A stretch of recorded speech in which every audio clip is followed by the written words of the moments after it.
வணக்கம் ஃப்ரெண்ட்ஸ். நம்ம நீண்ட நாளாக எதிர்பார்த்துட்டு இருந்த ஒரு சூப்பரான டிபார்ட்மெண்ட்லேருந்து இப்போது வேலைவாய்ப்புக்கான அறிவிப்பு வெளியிட்டிருக்காங்க. இது டெம்பரரி பேஸ்லாம் கிடையாது, நிரந்தர அரசு வேலைக்கான அறிவிப்பு தான் இப்போ வெளியிட்டிருக்காங்க.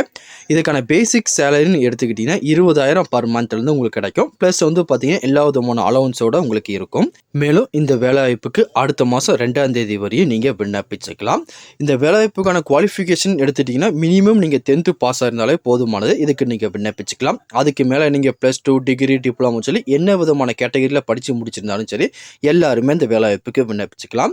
அதுக்கப்புறம் எல்லாருக்குமே ஒரு டவுட் வரும், ப்ரோ நான் இந்த மாவட்டத்துக்காரங்க இவங்க மட்டும் தான் விண்ணப்பிக்க முடியுமா அப்படின்னு கேட்பீங்க. அப்படி கிடையாது, 38 மாவட்டத்தில் நீங்கள் எங்கே இருந்தாலும் இந்த வேலைவாய்ப்புக்கு விண்ணப்பிச்சுக்கலாம். அப்படி ஒரு சூப்பரான வேலைவாய்ப்புக்கான அறிவிப்பு இப்போ வெளியிட்டிருக்காங்க. அது என்ன டிபார்ட்மெண்ட்லேருந்து வேலைவாய்ப்பு வெளியிட்டிருக்காங்க, என்னென்ன கேட்டகரியில் வேகன்சி இருக்குது, அதுக்கு எப்படிலாம் விண்ணப்பிக்கணும் அப்படின்னு சொல்லி ஃபுல் இன்ஃபர்மேஷனும் 1 by 1 டீட்டெயிலாக இந்த வீடியோவில் பார்க்கலாம். அதை பார்க்குறதுக்கு முன்னாடி நீங்கள் நம்ம சேனலுக்கு புதியவராக இருந்தீங்கன்னா மறக்காமல் நம்ம சேனலை சப்ஸ்கிரைப் பண்ணிட்டு பக்கத்தில் இருக்க பெல் ஐக்கனை கிளிக் பண்ணிட்டு ஆளுங்க செட் பண்ணிக்கோங்க.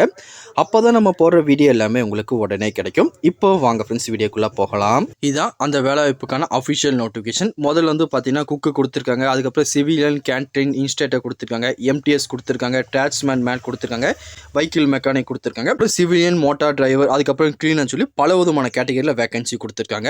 இதுக்கான குவாலிஃபிகேஷன்லாம் பார்த்தீங்கன்னா மினிமம் நீங்கள் 10th பாஸ் ஆயிருந்தால் போதுமானது. ப்ளஸ் பார்த்தீங்கன்னா அது ரிலவெண்ட்டான ட்ரேடில் உங்களுக்கு ஒர்க் எக்ஸ்பீரியன்ஸ் இருந்துச்சுன்னா உங்களுக்கு எக்ஸ்ட்ரா பார்த்தீங்கன்னா ஒரு ப்ரிஃபரன்ஸ் கொடுப்பாங்க. கட்டாயமாக இருக்கணும்னு அவசியம் கிடையாது.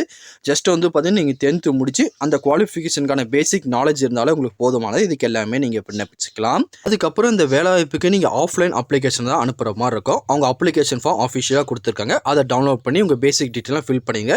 ஃபில் பண்ணிவிட்டு அதோட நீங்கள் என்னென்ன டாக்குமெண்ட்லாம் அட்டாச் பண்ணணும் பார்த்தீங்கன்னா ஆதார் கார்டு, டொமஸ்டிக் சர்டிஃபிகேட்டு, அதுக்கப்புறம் 10th மார்க் பாஸ் ஆகிருக்கின்றீங்க அதுக்கான சர்டிஃபிகேட்டு, ப்ளஸ் பார்த்தீங்கன்னா மார்க் ஷீட்டு, அதுக்கப்புறம் உங்கள் ஒர்க் எக்ஸ்பீரியன்ஸ்க்கான சர்டிஃபிகேட் இருந்துச்சுன்னா அதை அட்டாச் பண்ணிக்கோங்க, இல்லைனா விட்டுறலாம், பிரச்சனை கிடையாது. அதுக்கப்புறம் பார்த்தீங்கன்னா உங்கள் கேஸ்ட் நீங்கள் என்ன கேட்டகரியில் அப்ளை பண்ண போறீங்களோ அதுக்கான ஜெராக்ஸ் அட்டாச் பண்ணிக்கோங்க. அதுக்கப்புறம் இதுக்கான அட்மிட் கார்டோட காப்பி கொடுத்துருப்பாங்க, அதையும் பார்த்தீங்கன்னா ஃபில் பண்ணி இதோட அட்டாச் பண்ணிக்கோங்க. நீங்கள் அட்டாச் பண்ணுற சர்டிஃபிகேட் எல்லாமே பார்த்தீங்கன்னா செல்ஃப் அட்டஸ்டேட் பண்ணி தான் நீங்கள் இதோட அட்டாச் பண்ணுற மாதிரி இருக்கும். அதுக்கப்புறம் இதுக்கான அப்ளிகேஷன் ஃபார்ம் எப்படி ப்ரோ ஃபில் பண்ணுறது அதை நீங்கள் சொல்லவே இல்லைன்னு கேட்பீங்க. அதையும் பார்த்தீங்கன்னா நெக்ஸ்ட் இப்போ டீட்டெயிலாக பார்த்துடலாம். இதான் அதுக்கான அப்ளிகேஷன் ஃபார்ம். ஃபர்ஸ்ட் பார்த்தீங்கன்னா நீங்கள் என்ன போஸ்ட்டுக்கு அப்ளை பண்ண போகிறோம் மென்ஷன் பண்ணிக்கோங்க. அதுக்கப்புறம் நேம், உங்கள் ஃபாதர் நேம், அதுக்கப்புறம் பார்த்தீங்கன்னா உங்கள் மொபைல் நம்பர், இமெயில் ஐடின்னு சொல்லி எல்லாமே பார்த்தீங்கன்னா டீட்டெயிலாக கொடுத்துருங்க. அதுக்கப்புறம் உங்கள் எஜுகேஷன் குவாலிஃபிகேஷன், அதுக்கப்புறம் உங்கள் ஜெண்டரு, அதுக்கப்புறம் உங்கள் கேட்டகரின்னு சொல்லி எல்லாமே டீட்டெயிலாக பார்த்தீங்கன்னா 1 by 1 கொடுத்துருங்க. கொடுத்து முடிச்சு கீழே பார்த்தீங்கன்னா சிக்னேச்சர் பண்ணிடுங்க, டேட் பிளேஸ் கொடுத்துருங்க. கொடுத்துட்டு பார்த்தீங்கன்னா என்னென்ன டாக்குமெண்ட்லாம் அட்டாச் பண்ண சொல்லி இதில் பார்த்தீங்கன்னா மென்ஷன் பண்ணியிருக்காங்க. ஒன்ஸ் டீட்டெயிலாக படித்து பார்த்துக்கோங்க. அதுக்கப்புறம் இது ஸ்க்ரோல் டவுன் பண்ணிட்டே வந்தீங்கன்னா அதுக்கு அட்மிட் கார்டோட காப்பி சொன்னோம் பார்த்தீங்கன்னா அது இங்கே கொடுத்துருக்காங்க பார்த்தீங்களா. இதில் பார்த்தீங்கன்னா நேம் டீட்டெயிலாக ஃபில் பண்ணி இந்த அப்ளிகேஷன் ஃபார்மோட அட்டாச் பண்ணிக்கோங்க. அட்டாச் பண்ணிட்டு நீங்கள் என்ன அட்ரஸ்க்கு அனுப்பணும் பார்த்தீங்கன்னா நோட்டிஃபிகேஷன் டீட்டெயிலாக கொடுத்துருக்காங்க. இந்த அப்ளிகேஷன் ஃபார்ம் மேலே பார்த்தீங்கன்னா டீட்டெயிலாக இருக்குது. ஒன்ஸ் அதை நீங்கள் செக் பண்ணி பார்த்துட்டு அதுக்கேற்ற மாதிரி சென்ட் பண்ணிடுங்க.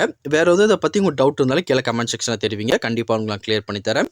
இந்த பதிவு கண்டிப்பாக உங்களுக்கு பயனுள்ளதாக இருக்கும்னு நினைக்கிறேன். அது உங்கள் ஃப்ரெண்ட்ஸ்க்கு இந்த வீடியோ ஷேர் பண்ணுங்கள், பிடிச்சதை லைக் பண்ணுங்கள். அடுத்த ஒரு வீடியோ சந்திக்கலாம். Thank you and bye bye friends.